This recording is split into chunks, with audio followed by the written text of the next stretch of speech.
বুক চিতিয়ে দাঁড়িয়ে থাকা আবু সাইদকে গুলি করে হত্যার দৃশ্য ওই দিন সরাসরি সম্প্রচার করে এনটিভি।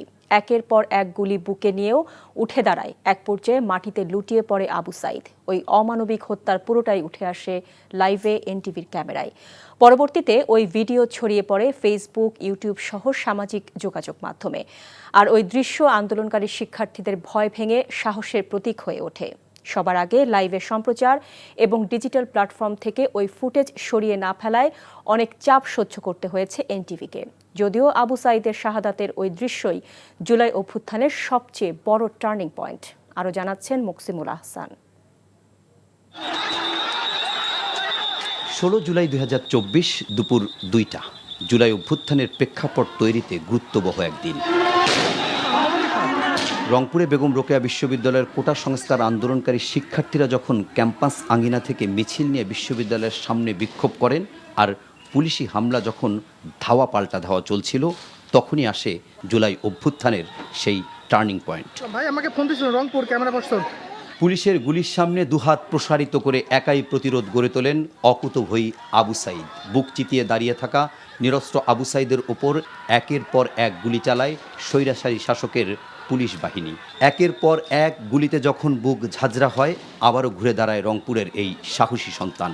এক পর্যায়ে রাস্তায় লুটিয়ে পড়ে আবু সাইদ। আর এই পুরো দৃশ্য ওই দিন সরাসরি সম্প্রচার করে এনটিভি। 2টায় সেদিনকে নিউজের দায়িত্বে ছিলাম আমি। রানডাউনে আজকের এই চেয়ারে আমি নিউজ চালাচ্ছিলাম। যখন সংঘর্ষের সংবাদ পেলাম যে সংঘর্ষ চলছে, আমার নিউজ অন এয়ার হচ্ছে, ঠিক সেই সময় সম্ভবত 2:15 কি 18তে হবে। যখন লাইভে আমরা গেলাম তখন সংঘর্ষ চলছে। আমরা দেখছি যে আবু সাইদ, সেই সাহসী বীর, তিনি বুক চিতিয়ে দাঁড়িয়ে আছেন। সাধারণত আমরা 2-3 মিনিটের বেশি কোনো লাইভ দেখাই না, কিন্তু যখন আমরা দেখছি যে লাইভ ফুটেজ অনেক জীবন্ত, সংঘর্ষ হচ্ছে, মারছে, আর সেই সামনে একটা কালো গেঞ্জি গায়ে একটা ছেলে, সে একদম দাঁড়িয়ে আছে 2 হাত উঁচু করে, পুলিশ গুলি করছে।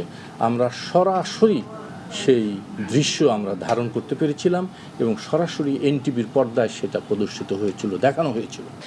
ওই দিনের ওই সহিংসতা এবং আবু সাইদের হত্যার দৃশ্য রংপুর প্রতিনিধি একে এম মইনুল হকের লাইভে ক্যামেরাবন্দি করেন এনটিভির ক্যামেরা পার্সন আসাদুজ্জামান আরমান।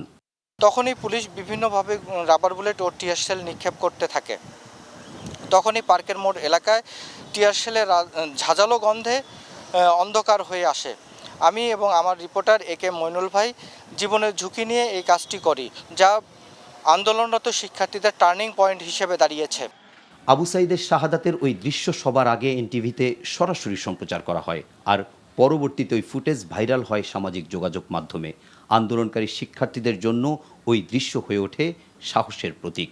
কিন্তু আবু সাইদকে গুলি করে হত্যা করার দৃশ্য ধারণ করা, সবার আগে সম্প্রচার এবং ডিজিটাল মাধ্যমে এর ব্যাপক প্রভাব পড়ায় তৎকালীন ফ্যাসিবাদী শাসকের পক্ষ থেকে চাপ আসে এনটিভির উপর। বিশাল চাপ আসে। সেই চাপ আমাদের কর্তৃপক্ষ এবং আমরা সেই চাপ সহ্য করেছি। এবং এই নিউজ অনলাইন থেকে তুলে নেওয়ার জন্য আমাদেরকে চাপ দেওয়া হয়, বারবার চাপ দেওয়া হয় বিভিন্ন এজেন্সি থেকে, অনেক শক্তিশালী এজেন্সি থেকে আমাদের বলা হয়েছিল। কিন্তু আমাদের সিদ্ধান্ত ছিল যে না, এই অন্যায়, এই তরুণ তাজা ছেলেদের রক্ত সাথে আমরা বেইমানি করতে পারবো না। আবু সাইদের শাহাদাত বরণের সংবাদ সবার আগে সম্প্রচার করায় অনেক চাপ সহ্য করতে হয়েছে। নানা ঘাত প্রতিঘাত আর প্রতিকূলতার পরও শত সহস্র শহীদের রক্তের বিনিময়ে আসে জুলাই অভ্যুত্থান। Muksimul Ahsan, NTV news, Dhaka. Bundle থাকলে প্রতি সেনমানিতে টাকা বাঁচবে। বিকাশ সেনমানি বান্ডেল কিনে জিতুন প্রতি লেনদেনে।